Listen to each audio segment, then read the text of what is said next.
semuanya, kenalin, nama gue Lia. Gue punya satu pengalaman horor yang bahkan belum pernah diceritain ke ortu gue sampai sekarang. Entah kenapa, kalau gue mau cerita tuh bawaannya jadi takut gitu. Kayak ada yang ganggu setiap kali gue mau cerita.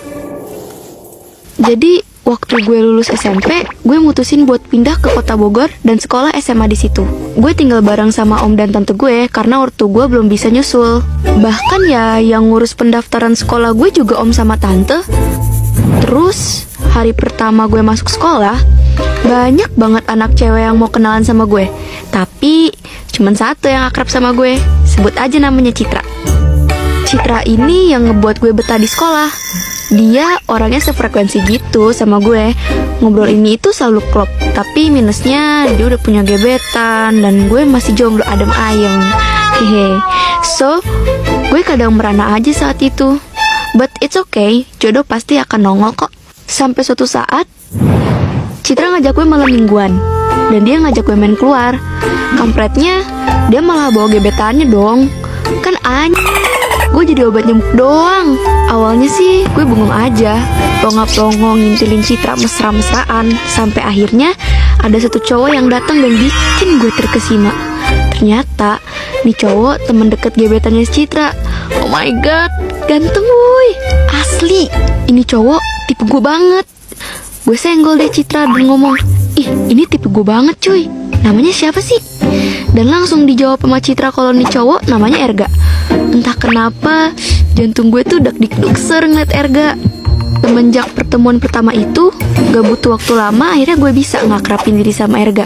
Sampai akhirnya dia nembak gue jadi pacarnya. Well, princess itu selalu dipertemukan dengan pangeran impiannya. Hehehe. BTW, Erga itu anak motor gitu loh. Dia punya klub motor. Ya agak gede-gede amat sih, tapi keren lah kalau diajak nongkrong. Next, pas libur semester 1, gue diajak night ride bareng sama pacar gue. Gak ada yang aneh, karena Citra juga ikut sama gue. Jadi ngerasa aman deh. Night ride itu tepatnya jam 1.30 alias tengah malam. Jujur, gue gak tahu tujuan cowok gue dan temennya itu mau kemana. Yang gue tahu cuma gasnya doang. Tahu-taunya mereka para anak motor ini mau ke tempat yang horor. Perasaan gue mulai gak enak dong. Setelah gue tanyain ke Erga, ternyata mereka semua itu mau konten horor di bangunan tua yang emang bener-bener udah pada roboh setengahnya. Suasananya makin gak enak. Mulai dari hembusan angin di leher gue sampai ada yang nyolek telapak tangan gue. Biar gak takut, gue berusaha untuk berpikir positif dan ngatur nafas yang mulai terasa berat. Oh iya, gue sama Citra memutuskan buat gak ikut masuk ke dalam dan tetap stay di luar bareng. Pacar gue dan pacar Citra aja yang masuk ke dalam sama teman-teman mereka.